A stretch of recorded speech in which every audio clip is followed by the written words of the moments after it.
Hello friends, मैं मेघा बलानी आप सभी का वेलकम करती हूँ। तो दोस्तों, आज हम पढ़ने वाले हैं मॉडल वर्ब्स का सेकंड लेसन। इससे पहले हमने कैन, मे और कुड को समझा था, कैसे उसको यूज़ करते हैं उसको देखा था। आज जो हम पढ़ने वाले हैं, जो हमारी आगे की मॉडल वर्ब्स हैं, उनमें जो हम पहले पढ़ने वाले हैं, अब पढ़ने वाले हैं विल, शैल, शुड और मस्ट का यूज़ कैसे यूज़ किया जाता है, क्या रूल्स फॉलो होते हैं, उनको देखते हैं। सबसे पहले देखो, अगर विल और शैल को देखें तो हम इसे पहले पढ़ चुके हैं। कहाँ पढ़ चुके हैं? फ्यूचर टेंस में पढ़ चुके हैं। तो ठीक है, विल शैल हमारे लिए थोड़ा थोड़ा जाना पहचाना है, थोड़ा समझ में आता है इसको किस तरह से यूज़ करते हैं। शुड और मस्ट कैसे यूज़ करना है उसको देखेंगे। तो सबसे पहले विल और शैल की बात करते हैं। विल क्या होता है? विल हम यूज़ करते हैं जब फ्यूचर टेंस में किसी चीज़ को आगेगी या कोई चीज़ फ्यूचर में बताने के लिए हम विल को यूज़ करते हैं।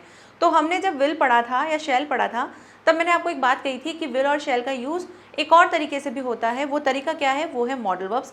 और कहा था कि मॉडल वर्ब्स में इस चीज़ को समझाएंगे। तो विल और शैल को हम मॉडल वर्ब्स की तरह भी यूज़ करते हैं। तो आज देखते हैं कि कौन से यूज़ होते हैं इनमें एज अ मॉडल वर्ब। तो फर्स्ट देखते हैं विल का यूज़ जो है। विल का यूज़ पहला कहता है कि the first rule is that it express the pure future with second and third person as subjects. ये जो विल होता है वो हमें पता है कि फ्यूचर टेंस के साथ यूज़ होता है। तो पहला रूल ये कह रहा है कि जो फ्यूचर टेंस जो होता है, प्योर फ्यूचर टेंस जो कहते हैं, हम फ्यूचर टेंस की बात कर रहे हैं, वहाँ पर सेकंड और थर्ड पर्सन के साथ हम क्या लगाते हैं?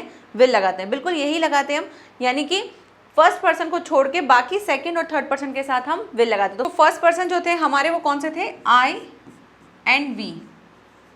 इन दोनों के साथ हम विल को यूज़ नहीं करते थे और बाकी सभी के साथ हम क्या यूज़ करते थे? विल को यूज़ करते थे। तो फर्स्ट रूल यही है कि वी को, जो विल जो है, हम उसे यूज़ करते हैं एज अ सेकेंड और थर्ड पर्सन के साथ।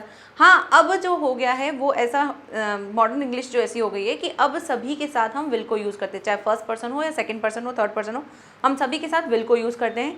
लेकिन जो हमने पहला रूल समझा था कि विल को कैसे यूज़ किया जाता है, वो इस तरह से यूज़ किया जाता है। कुछ सेंटेंस देख लेते हैं जो हमें थोड़ा सा रिकॉल हो जाएंगे कि हाँ, फ्यूचर टेंस में हम इस तरह से यूज़ करते थे।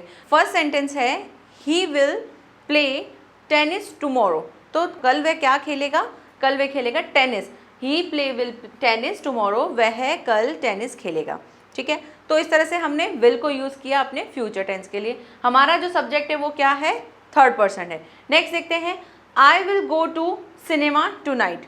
मैं जाऊँगा सिनेमा टूनाइट आज। तो हमने कहा था कि फर्स्ट और सेकेंड, थर्ड सबके साथ हम अब विल को यूज़ करते हैं। तो विल को एज अ फ्यूचर टेंस भी यूज़ किया जाता है। I will go to cinema tonight, आज मैं सिनेमा, आज रात को मैं सिनेमा जाऊँगा। नेक्स्ट देखते हैं, it will be a great party. यह बहुत ही अच्छी पार्टी होगी। तो आप फ्यूचर की बात कर रहे हो, इट जो है वो हमारा थर्ड पर्सन है। तो थर्ड पर्सन के साथ, फर्स्ट पर्सन के साथ या फिर किसी के भी साथ हम विल को यूज़ करते हैं एज अ फ्यूचर टेंस में। ठीक है, नेक्स्ट अब यूज़ देखते हैं इसका विल का कि किस तरह से एज अ मॉडल वर्ब ये यूज़ होते हैं। तो उसको देखते हैं। विल का जो मॉडल वर्ब की तरह यूज़ होता है वो यूज़ ये होता है कि the second rule is that it show warning, desire, promise, determination with the first person as a subject. यानी समझते हैं इस चीज़ को, थोड़ा इंग्लिश में लिखा है, हम हिंदी में ट्रांसलेट कर देते हैं। हिंदी में क्या कहना चाहता है ये कि द सेकेंड रूल, इसका जो दूसरा रूल है विल का, वो क्या रूल है? वो रूल है कि ये क्या करता है? शो करता है हमको वार्निंग। वार्निंग मीन्स धमकी देने के संबंध में। ये हमको वार्निंग देने के संबंध में यूज़ करते हैं जब हम विल को यूज़ करते हैं। सेकेंड हम यूज़ करते हैं इसको डिज़ायर। डिज़ायर मीन्स इच्छा बताने के लिए। डिज़ायर मीन्स इच्छा। प्रॉमिस यानी कि वादा, जब हम किसी को वादा करते हैं, अपना प्रॉमिस बोलते हैं, तब हम किसको यूज़ करते हैं? विल को यूज़ करते हैं। और डिटर्मिनेशन मतलब कि दृढ़ निश्चय।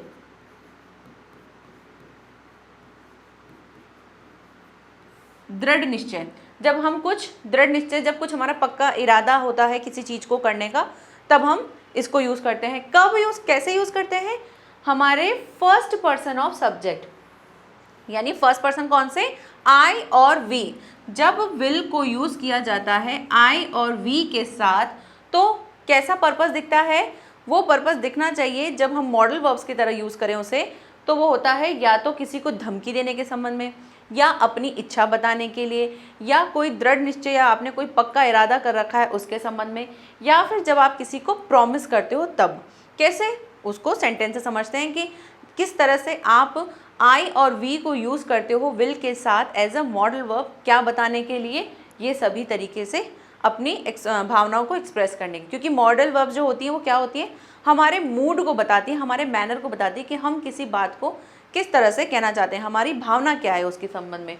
तो देखिए फर्स्ट एग्जाम्पल देखते हैं, I will pay you on Monday. यहाँ पर देखो I will pay you on Monday, first person हमारा दे रखा है आई, ठीक है, विल दे रखा है इसके साथ, तो ये क्या बता रहा है कि मैं तुम्हें पे करूँगा मंडे को। आप किसी से पैसे लेते हो और आपको पैसे लौटाने हैं, तो आप अगर उसे बोलते हो कि मैं तुम्हें ये पैसे कल लौटा दूंगा या परसों लौटा दूंगा या इस महीने की इस तारीख को लौटा दूंगा, तो आप उसे क्या बोल रहे हो, आप उसे अपनी बात बोल रहे हो। कैसे कि मैं तुझे प्रॉमिस करता हूँ कि मैं ये चीज़ इस दिन कर दूंगा। तो जब प्रॉमिस के संबंध में बोला जाता है तो हम आई विल को यूज़ करते हैं, विल को as a modal verb use करते हैं, ठीक है। नेक्स्ट एग्जाम्पल देखते हैं, we will never speak to him, हम उससे कभी बात नहीं करेंगे। वी विल नेवर, नेवर मतलब कभी नहीं, स्पीक मतलब बात करना, टू हिम मतलब उससे, हम उससे कभी बात नहीं करेंगे। आपने इसे बोल दिया कि मैं ये काम नहीं करूँगा, तो आप किस तरह से कह रहे हो कि ये जो काम है मैं नहीं करने वाला हूँ, दृढ़ निश्चय के साथ, पक्के इरादे के साथ बोल रहे हो, तब हम किसको यूज़ करते हैं, विल को यूज़ करते हैं। किसके साथ, फर्स्ट और सेकंड पर्सन के साथ, डिटर्मिनेशन के लिए, दृढ़ निश्चय दिखाने के लिए। नेक्स्ट एग्जाम्पल देखते हैं, I will buy a new car. अब यहाँ पे आप बता रहे हो अपनी इच्छा कि मैं एक नई कार खरीदूंगा, तो इस तरह से आपने इच्छा बताई कि I will buy a new car, I will buy a new house. तो जब आप अपनी इच्छा बताते हो कोई चीज़ करने के संबंध में, तब हम किसको यूज़ करते हैं, विल को यूज़ करते हैं डिज़ायर बताने के लिए। नेक्स्ट एग्जाम्पल देखते हैं, आई विल सी यू। अब देखो यहाँ पे आप क्या बता रहे हो, जब आपकी ना किसी से लड़ाई हो जाती है या आप ना किसी से झगड़ा वगड़ा करते हो, तो आप उसे कहते हो कि मैं तुझे देख लूँगा, तब आप क्या बोलते हो, आई विल सी यू, यानी कि आप उसे धमकी दे रहे हो। लड़ाई में जब आपने बोल दिया कि मैं तो तुझे देख लूँगा, तो आप इस तरह से वार्निंग दे रहे हो सामने वाले को कि तुझे तो मैं देख लूँगा। तो तब हम किसको यूज़ करते हैं, विल को यूज़ करते हैं एज अ क्या बताने के लिए, सामने वाले को वार्निंग देने के लिए। तो इस तरह से विल को यूज़ किया जाता है एज अ मॉडल वर्ब, अपनी इच्छा, अपने डिटर्मिनेशन, अपनी डिज़ायर, अपनी किसी भी चीज़ के संबंध में दृढ़ निश्चय जो होते हैं उनको बताने के लिए यूज़ करते हैं किसको, विल को। अब विल तो समझ में आ गया, अब समझते हैं शैल की, शैल को कैसे यूज़ करते हैं। तो शैल का यूज़ देखते हैं। शैल सबसे पहले हमने समझा था कि शैल को हम यूज़ करते हैं फ्यूचर टेंस में, किसके साथ, आई और वी के साथ, ये हमने समझा था। यही चीज़ हम फिर से रिकॉल कर रहे हैं कि किस तरह से होता है। तो फर्स्ट रूल जो है हमारा वो प्योर फ्यूचर के लिए, किसके साथ, first person as a subject. तो हमारे फर्स्ट पर्सन कौन से थे, अभी हमने पढ़ा था आई और वी। इस आई और वी के साथ जब हम शैल को यूज़ करते हैं तो हमारा क्या बनता है, ये प्योर फ्यूचर होता है। किस तरह से होते हैं, सेंटेंस देख लेते हैं। फर्स्ट है, आई शैल टीच यू टू डांस, मैं तुम्हें डांस सिखाऊंगी।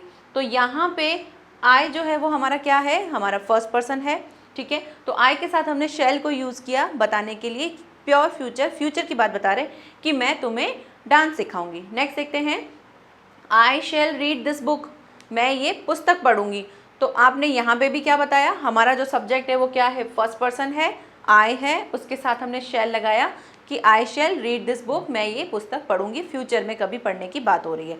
नेक्स्ट देखते हैं, वी शैल गो टुमारो, हम कल जाएंगे। तो इस तरह से आपने वी को यूज़ किया। अब वी भी क्या होता है, हमारा फर्स्ट पर्सन होता है। तो वी शैल गो टुमारो, हम कल जाएंगे, यहाँ भी हम फ्यूचर की बात कर रहे हैं शैल को यूज़ करके।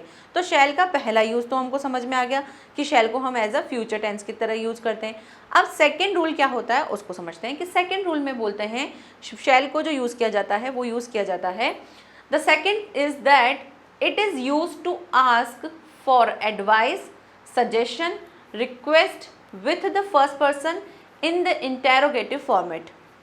इस मतलब को समझते हैं। इंटरोगेटिव फॉर्मेट मतलब कि जब हम क्वेश्चन करते हैं किसी चीज़ से शैल लगा के, जब आप शैल लगा के क्वेश्चन करते हो तब क्या होता है, इंटरोगेटिव फॉर्मेट में शैल को अगर यूज़ किया जाता है, किसको, इंटरोगेटिव मतलब प्रश्नवाचक जो वाक्य होते हैं,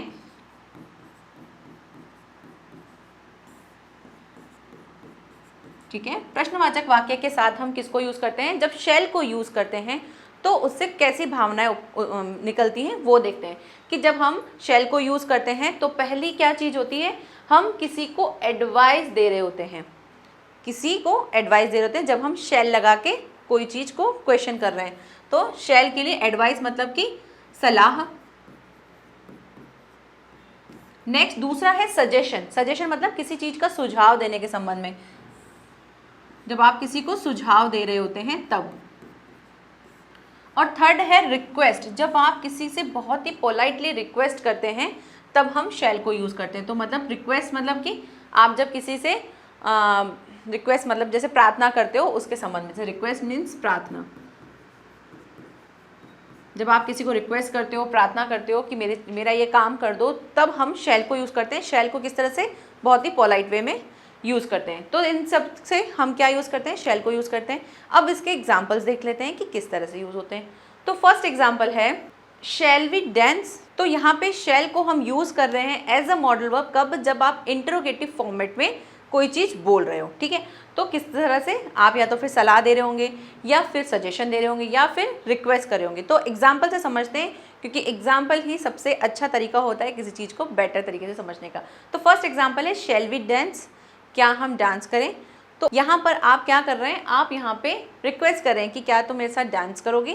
तो शैल वी डांस, क्या हम डांस करें। इस तरह से आपने शैल को यूज़ किया एज अ इंटरोगेटिव, क्योंकि जब भी हम इंटरोगेटिव की बात करते हैं तो हम हेल्पिंग वर्ब को सबसे पहले लगाते हैं। सेकेंड एग्जाम्पल देखते हैं, शैल आई प्ले हियर, क्या मैं यहाँ खेल सकता हूँ। तो यहाँ पे भी आप क्या कर रहे हो, रिक्वेस्ट कर रहे हो कि यहाँ इस जगह पर क्या मैं खेल सकता हूँ। तो इस तरह से हम शैल को यूज़ करते हैं रिक्वेस्ट के लिए, जिससे आपके सामने वाले के सामने जो आपकी बात है वो बहुत ही पोलाइटली जाती है। थर्ड एग्जाम्पल देखते हैं। थर्ड एग्जाम्पल क्या है, shall we invite them to the party.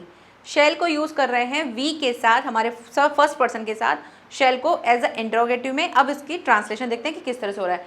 Shell we invite them to the party, क्या हम उन्हें पार्टी के लिए इन्वाइट करें।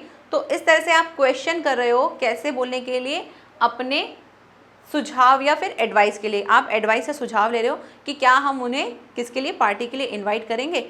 तो इस तरह से हम शैल को यूज़ करते हैं इंट्रोगेटिव फॉर्म में। अब शैल का तीसरा यूज़ देखते हैं, जो कैसे यूज़ किया जाता है एज अ मॉडल वर्ब शैल को।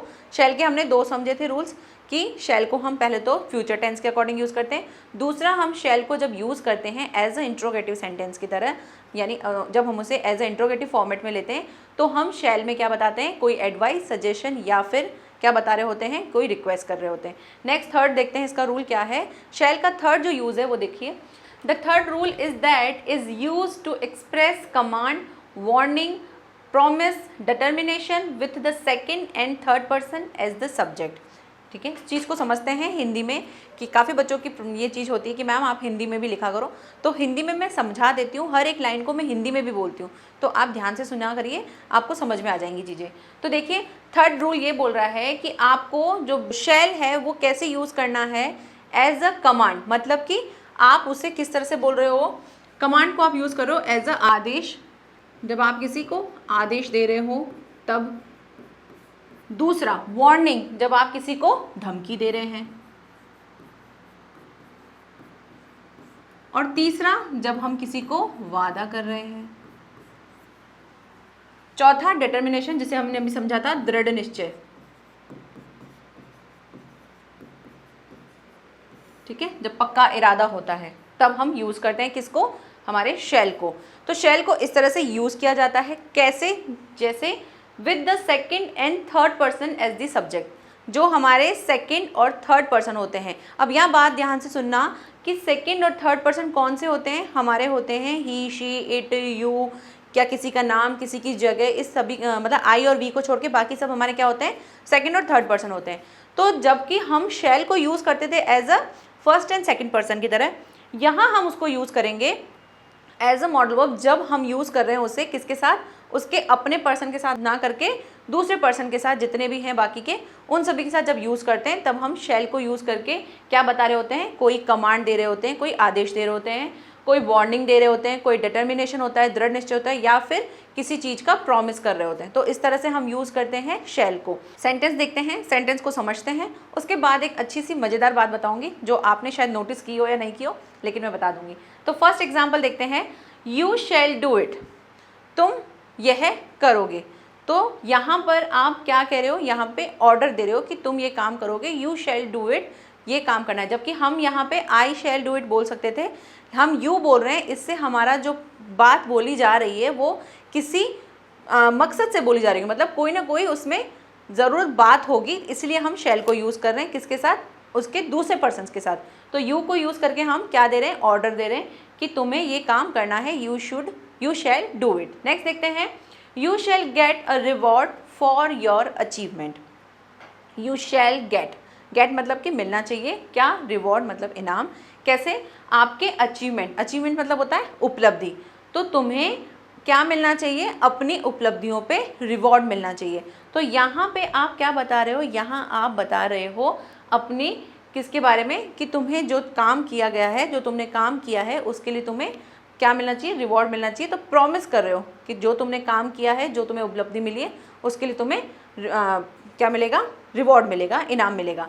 तो इस तरह से हम एज अ प्रॉमिस यूज़ कर रहे हैं, कौन से पर्सन के साथ, हमारे सेकंड पर्सन के साथ। नेक्स्ट देखते हैं, if you disrespect the traffic rules you should be find. अब यहाँ इस चीज़ को समझते हैं, इफ़ यानी यदि तुम डिसरेस्पेक्ट मतलब अब जो भी किसी चीज़ का निरादर करना या आदर नहीं करना, रेस्पेक्ट नहीं करने को डिसरेस्पेक्ट कहते हैं। If you disrespect the traffic rules, अगर ट्रैफिक रूल्स को अगर आप नहीं मानोगे, यू शैल बी फाइन, तुम्हें क्या लगेगा, फाइन लगेगा। तो यहाँ पे आप क्या दे रहे हो, यहाँ पे आप धमकी दे रहे हो, वार्निंग दे रहे हो कि अगर ट्रैफिक रूल्स को फॉलो नहीं करोगे तो क्या लगेगा, फाइन लगेगा।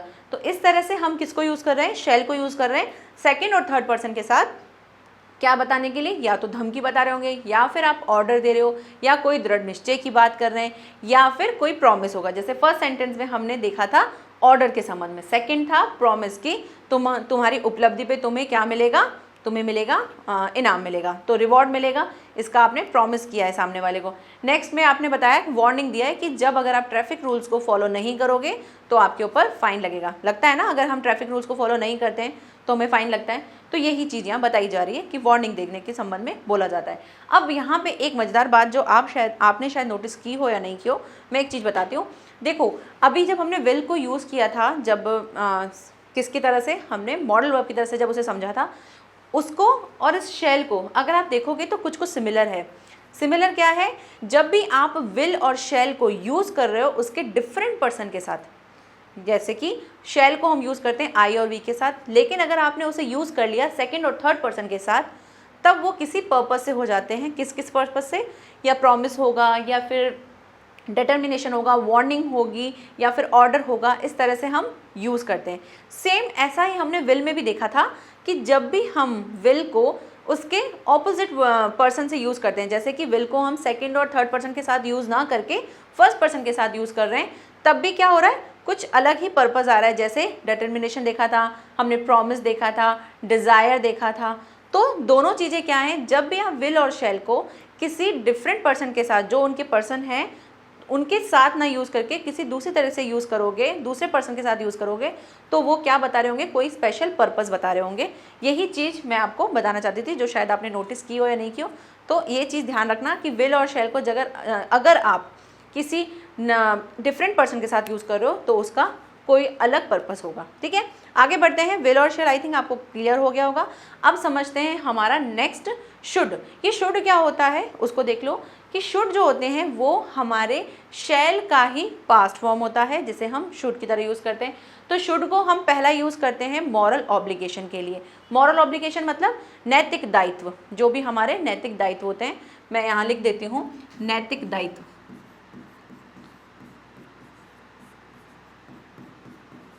ठीक है, दूसरा यूज़ देखते हैं। दूसरा यूज़ है एडवाइस एंड सजेशन। जब आप किसी को सलाह और सुझाव देते हैं तब हम किसको यूज़ करते हैं, शुड को यूज़ करते हैं। थर्ड देखते हैं प्रोबेबिलिटी एंड पॉसिबिलिटी। प्रोबेबिलिटी बताया था कि संभावना, पॉसिबिलिटी मतलब हो सकता है ये चीज़ हो भी या नहीं भी हो, तो दोनों का मीनिंग वही होता है, पॉसिबिलिटी या प्रोबेबिलिटी। हो सकता है किसी चीज़ की संभावना हो, तब हम शुड को यूज़ करते हैं। नेक्स्ट देखते हैं पर्पस। पर्पस मीन्स कि जब आपका कोई योजना हो, कोई प्रयोजन हो, किसी काम को करने के संबंध में कोई योजना हो, किसी पर्पस से जब हम यूज़ करते हैं, और वहाँ हम किस तरह से यूज़ करते हैं, लेस्ट एंड शुड। इस लेस्ट और शुड का क्या यूज़ है वो आगे समझेंगे। तो इन चारों को हम यूज़ करना सीखेंगे शुड में, कि किस किस तरह से कैसे कैसे यूज़ होते हैं। फर्स्ट देखते हैं शुड। तो पहला यूज़ तो मैं वैसे ही बता देती हूँ कि शुड का जो यूज़ करते हैं हम, जब डायरेक्ट इनडायरेक्ट करते हैं तब हम शुड को यूज़ करते हैं शैल के पास्ट फॉर्म में। तो जब हम डायरेक्ट इनडायरेक्ट पढ़ेंगे तब उसे समझेंगे। अभी हम समझ रहे हैं शैल के बाकी यूजेस कि किस किस तरह से यूज़ किए जाते हैं। तो फर्स्ट यूज़ है मॉरल वर्ब का, फर्स्ट है मॉरल ऑब्लिगेशन, मतलब कि नैतिक दायित्व। जब आप नैतिक दायित्व मतलब जब आप कोई काम करने हो वो कैसे हो, समाज से संबंधित हो कि आपको ये चीज़ करनी है, ये चीज़ नहीं करनी है, उसके संबंध में जब हमारे कोई दायित्व होते हैं तब हम शुड को यूज़ करते हैं। शुड का मतलब हिंदी में अगर समझे तो होता है चाहिए, किसी चीज़ को, काम को करना चाहिए नहीं करना चाहिए उसके संबंध में होता है। तो शुड, फर्स्ट एग्जाम्पल देखते हैं। फर्स्ट एग्जाम्पल है we should help the poor and needy, यानी कि हमें क्या करनी चाहिए, किनकी मदद करनी चाहिए, गरीबों की और जो ज़रूरतमंद होते हैं, नीडी मतलब ज़रूरतमंद जो होते हैं उनकी हेल्प करनी चाहिए। शुड का मीनिंग होता है चाहिए। तो जब हम नैतिक दायित्व, अभी हमारा नैतिक दायित्व है, हमारी रिस्पॉन्सिबिलिटी कि जो भी गरीब हैं या जिनको सहायता की ज़रूरत है हमें उनकी हेल्प करनी चाहिए, तो वहाँ पर हम क्या लगा सकते हैं, शुड को लगा सकते हैं। नेक्स्ट एग्जाम्पल देखते हैं, students should respect their childrens. Students का दायित्व क्या है, स्टूडेंट्स का दायित्व है कि वह अपने टीचर की रिस्पेक्ट करें, जैसे कि आप सभी लोग मेरी बहुत अच्छी रिस्पेक्ट करते हो, उसके लिए थैंक यू। तो ये चीज़ सबके अंदर होनी चाहिए, ये आपका नैतिक दायित्व है कि आप अपने टीचर की रिस्पेक्ट करें। सेकंड हो गया। नेक्स्ट देखते हैं, we should be obedient to our parents. Obedient मतलब आज्ञाकारी, आपको हमें क्या होना चाहिए, हमें आज्ञाकारी होना चाहिए अपने माता पिता का, यानी कि आप अपने माता पिता की हर एक बात को माने, जैसा वह कहते हैं उन चीज़ों को समझें, उनको करें। तो जब आप इस तरह से ओबीडेंट होते हैं तो ये आपका नैतिक दायित्व माना जाता है कि आपको तो ये चीज़ें करनी चाहिए, तो इसलिए हम शुड को यूज़ करते हैं। तो पहला यूज़ आई थिंक समझ में आ गया कि जब नैतिक दायित्व होते हैं किसी चीज़ को करने के संबंध में तब हम किसको यूज़ करते हैं, शुड को यूज़ करते हैं। सेकंड देखते हैं, सेकंड यूज़ क्या है। सेकंड यूज़ है हमारा एडवाइस एंड सजेशन। जब आप किसी को सलाह या सुझाव देने के संबंध में शुड को यूज़ करेंगे तो किस तरह से यूज़ करेंगे। पहला एग्जाम्पल है वी शुड वर्क हार्ड, हमें क्या करनी चाहिए, कड़ी मेहनत करनी चाहिए। जब आपके एग्ज़ाम्स होते हैं तो आपके लिए भी यही कहा जाता है, आपको एडवाइस दी जाती है कि आपको कड़ी मेहनत करनी चाहिए। तो यहाँ पर आप क्या बता रहे हो, सामने वाले को एडवाइस दे रहे हो, सजेशन दे रहे हो कि तुम्हें ये चीज़ करनी चाहिए। अब एक चीज़ और समझना, जब शुड और मस्ट दोनों चीज़ों को समझोगे तो मस्ट का मतलब भी चाहिए होता है, शुड का मतलब भी चाहिए होता है। दोनों के बीच में डिफरेंस क्या है वो हम बाद में डिस्कस करेंगे कि शुड और मस्ट में ऐसा क्या है कि कब हम किसको लगाएं। तो पहले उसके लिए हमको शुड को समझना पड़ेगा, मस्ट को समझना पड़ेगा, देन मैं आपको बताऊंगी कि किस तरह से आपको शुड लगाना है और कब आपको मस्ट लगाना है। ठीक है, फिर से हमारे नेक्स्ट एग्जाम्पल पे देखते हैं। नेक्स्ट एग्जाम्पल है you should take exercise daily. हमें क्या करना चाहिए, तुम्हें डेली व्यायाम करना चाहिए। तो ये भी आप क्या दे रहे हो, सामने वाले को एडवाइस दे रहे हो कि तुम्हें व्यायाम करना चाहिए। तो इस तरह से सामने वाले को सलाह दी जाती है या सजेशन दिया जाता है किसी चीज़ के संबंध में कि तुम्हें ये चीज़ करनी चाहिए नहीं करनी चाहिए, तब हम क्या यूज़ करते हैं, शुड को यूज़ करते हैं। Next, one should speak the truth. सभी को क्या करना चाहिए, सबको सत्य बोलना चाहिए। तो एवरीवन शुड स्पीक ट्रुथ, सभी को सत्य बोलना चाहिए। तो ये भी हम क्या दे रहे हैं, सलाह दे रहे हैं कि कभी झूठ नहीं बोला करो, जो बात है सीधी सामने सच बोल दिया करो। तो यहाँ सलाह देने के बारे में बात हो रही है। तो इस तरह से सजेशन का पहले मॉरल ऑब्लिगेशन जहाँ पे नैतिक दायित्व होंगे, दूसरा एडवाइस और सजेशन जहाँ पे किसी चीज़ की एडवाइस दी जा रही है कि तुम्हें इस तरह से करना चाहिए या नहीं करना चाहिए।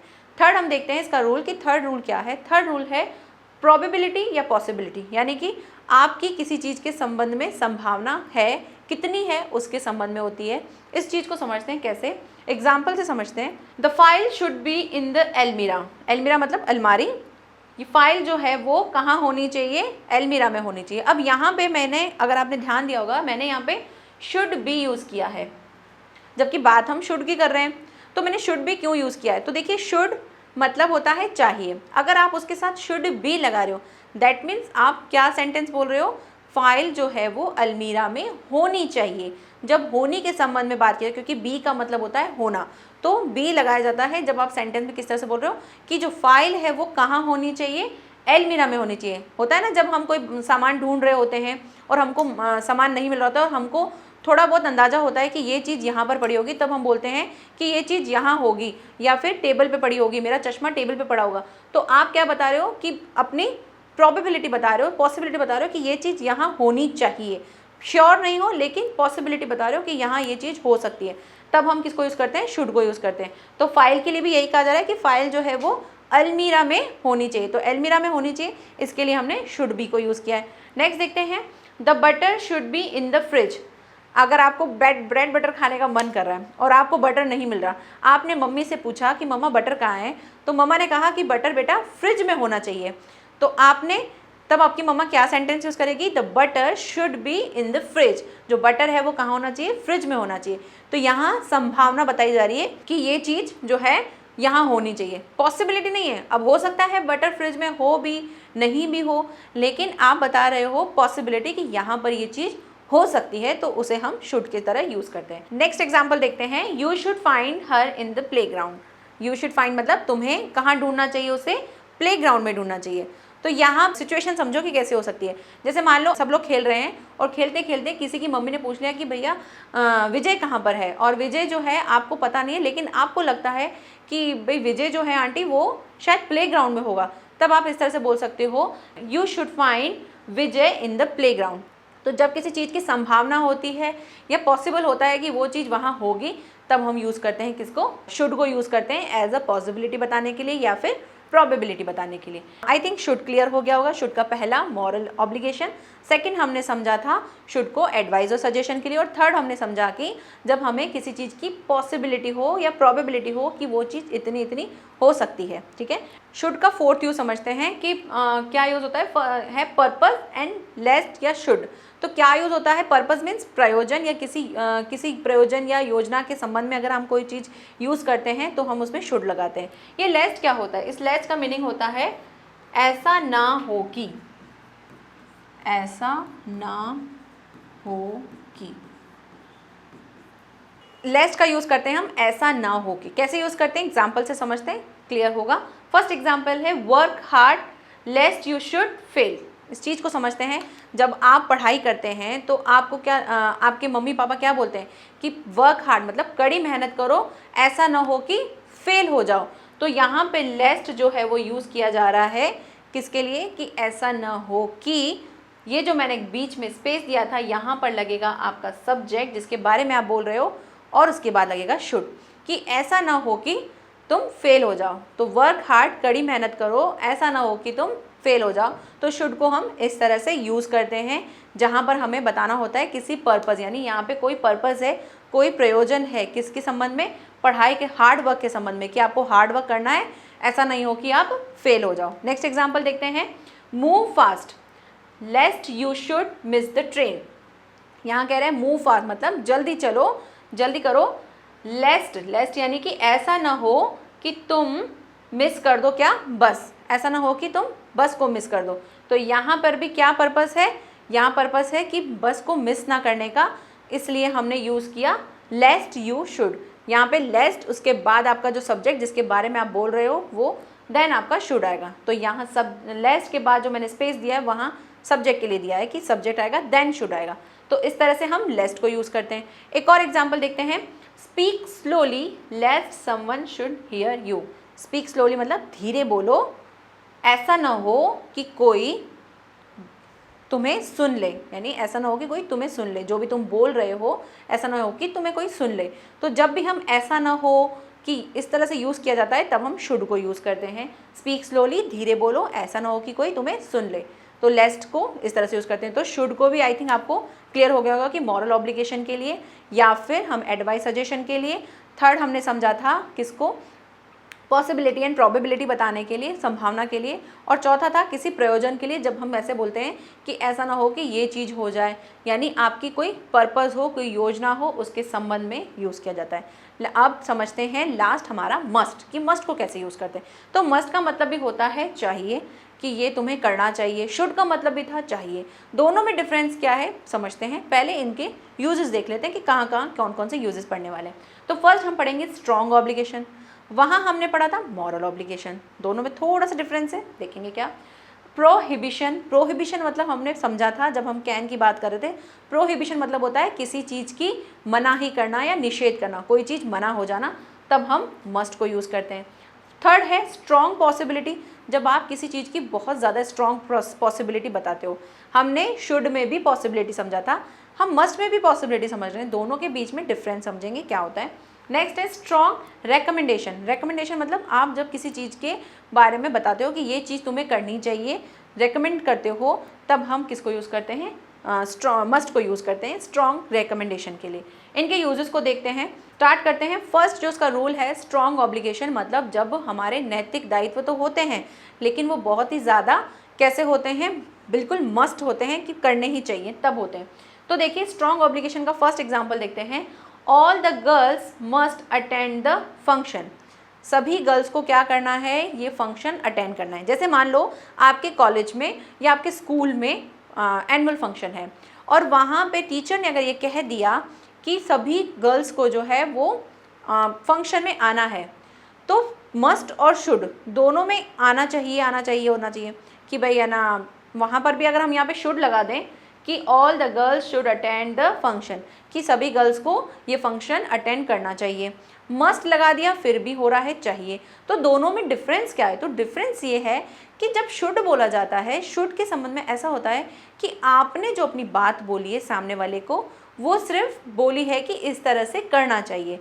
मस्ट के संबंध में क्या हो जाता है, वो स्ट्रॉन्ग हो जाती है। वहाँ पर बात जो होती है वो बहुत ही पक्के तरीके से बोली जाती है कि आपके पास कोई ऑप्शन नहीं है, आपको ये चीज़ करनी ही करनी है। मतलब गर्ल्स को यहाँ फंक्शन में आना ही आना है।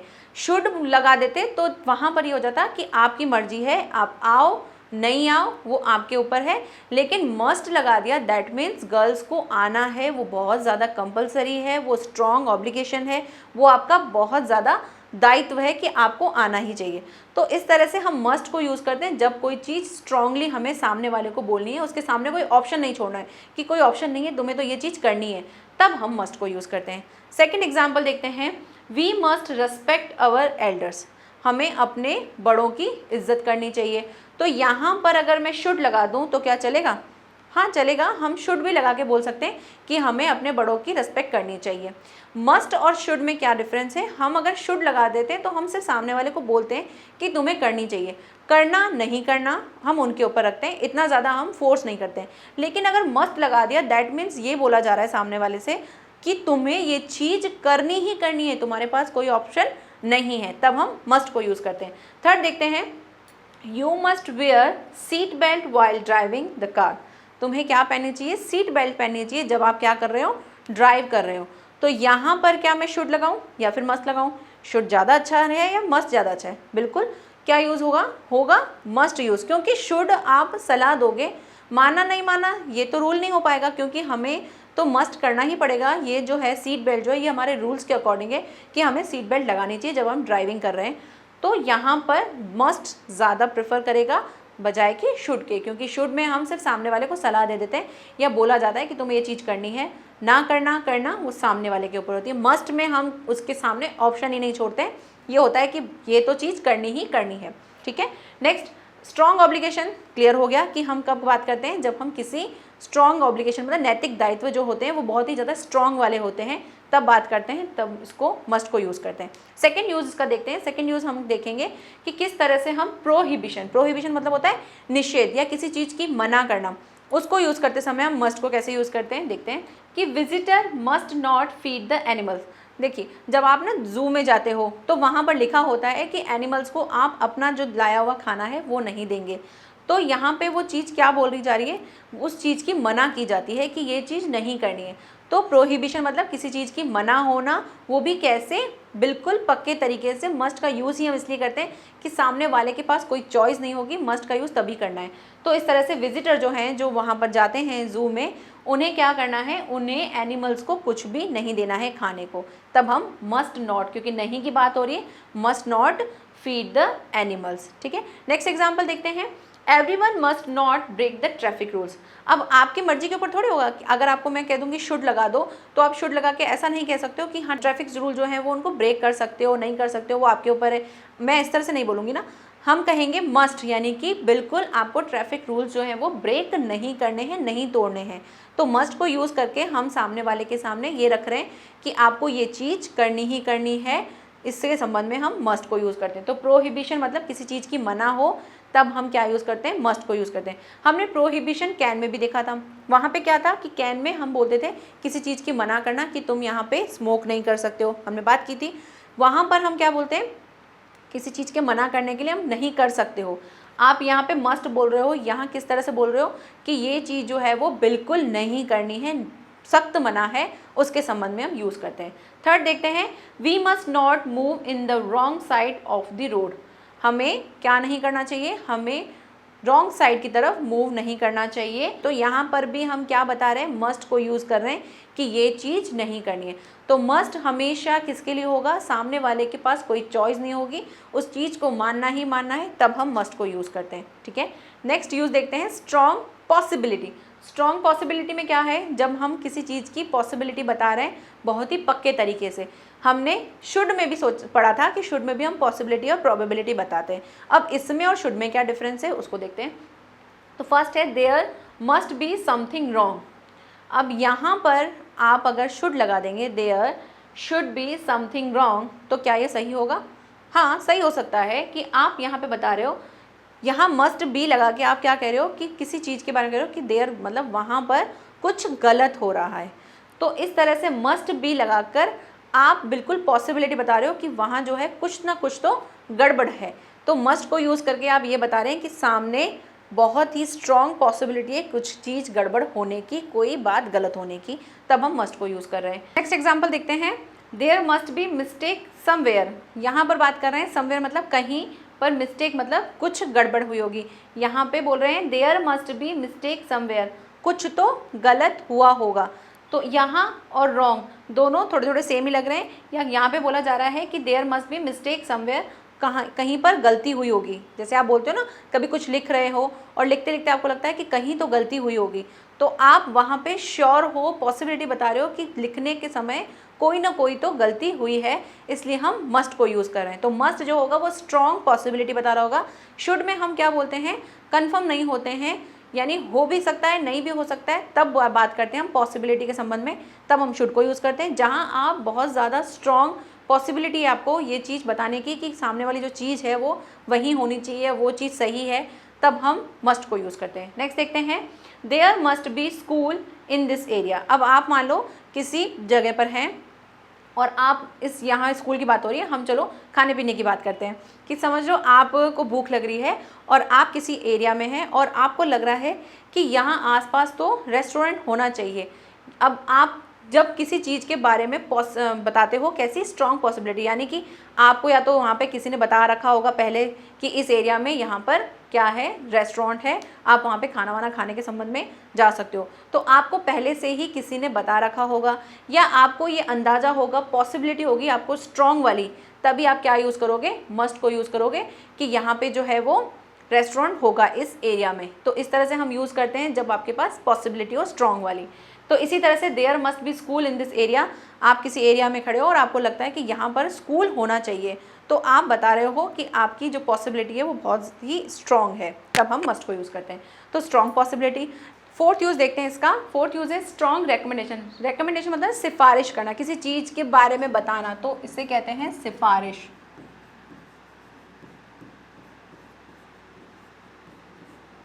ठीक है, जब हम किसी चीज़ की सिफारिश करते हैं, रेकमेंड करते हैं कि तुम्हें ये चीज़ करनी चाहिए। जैसे ना आप किसी होटल में बैठे हो, वहाँ से खाना वाना खा के आए, आपको बहुत अच्छा लगा और आपने नेक्स्ट टाइम अपने फ्रेंड को बोला कि तुम्हें अगर खाना खाना है तो तुम यहाँ जाना, इस वाले होटल में जाना, ये बहुत ही अच्छा है, यहाँ की मतलब सर्विस भी बहुत अच्छी है। तो आप उसे रेकमेंड कर रहे हो, तो आप इसको बोल रहे हो कि जाना चाहिए। तो यहाँ शुड भी लगा सकते हैं, मस्ट भी लगा सकते हैं, दोनों लगा सकते हैं।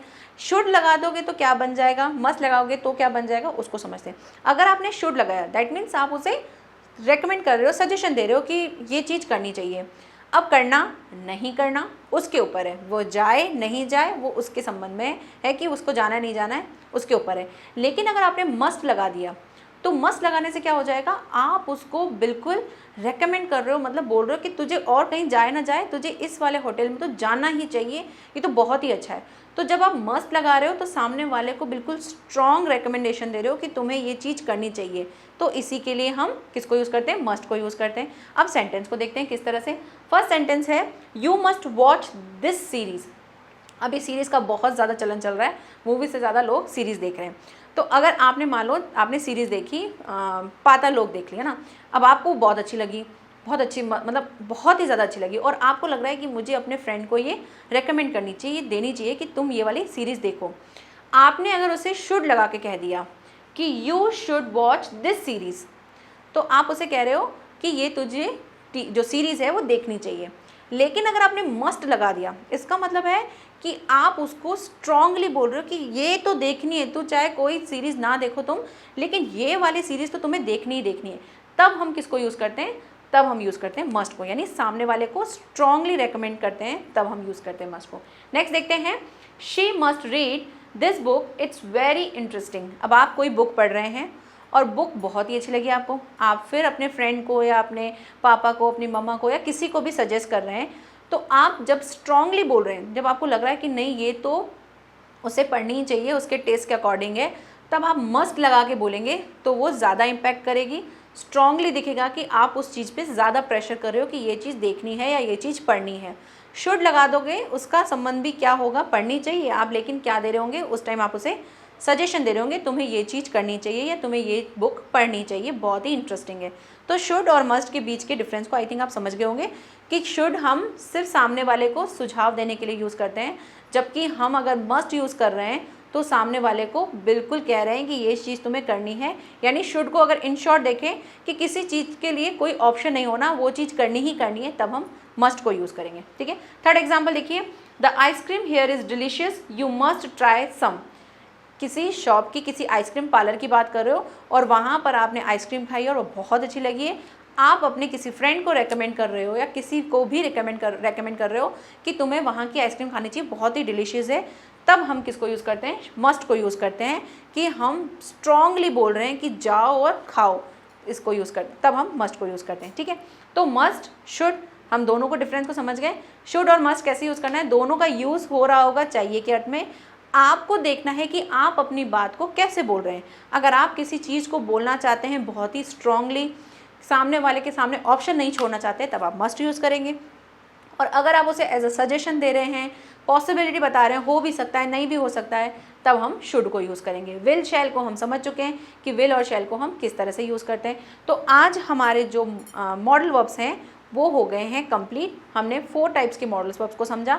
नेक्स्ट हम समझेंगे वुड किस तरह से यूज़ करते हैं, नीड को किस तरह से यूज़ करते हैं, डेयर को किस तरह से यूज़ करते हैं, और टू को किस तरह से यूज़ करते हैं, उनके रूल्स क्या होते हैं, माइट कैसे यूज़ करते हैं, उनके रूल्स को समझेंगे। देन हम एक्सरसाइज करेंगे। आज मैंने एक्सरसाइज नहीं रखी हैं, नेक्स्ट लेसन में हम एक्सरसाइज रखेंगे। तब तक आप जो इससे पहले वाले मॉडल वर्ब्स हैं उनको पढ़िए, उनको रिवाइज करिए, इन मॉडल वर्ब्स को पढ़िए, समझिए किस तरह से कैसे यूज़ करना है, देन हम एक्सरसाइज करेंगे। ठीक है, तो आज का लेसन आपको कैसा लगा कमेंट सेक्शन में बताइएगा। कोई भी डाउट हो तो प्लीज़ लिखिएगा। वैसे बच्चों के डाउट्स नहीं है, मैंने देखे हैं, काफ़ी बच्चों को ठीक ठीक सबको समझ में आ रहा है। तो अगर भी फिर भी अगर कोई क्वेरी है, आपको लगता है कि ये चीज़ मुझे नहीं समझ में आ रही है या मैम ये टॉपिक जो है आप थोड़ा सा डीप में समझाइए, तो मैं कोशिश करूँगी इसे और डीप में समझाने के लिए। बाकी रही बात हिंदी की कि मैम हिंदी में भी लिखिए, तो मैं जो भी लाइन बोलती हूँ या जो कुछ भी लिखा होता है मैं उसे इंग्लिश में भी ट्रांसलेट करती हूँ, तो आप थोड़ा ध्यान से सुना करिए। अगर आपको लगता है किसी वर्ड को मुझे लिख लेना चाहिए तो आप उसे नोट कर लीजिए कि इस चीज़ को इस तरह से बोलना है। ठीक है, तो मिलते हैं नेक्स्ट वीडियो के साथ, तब तक के लिए bye bye, take care and thanks for watching.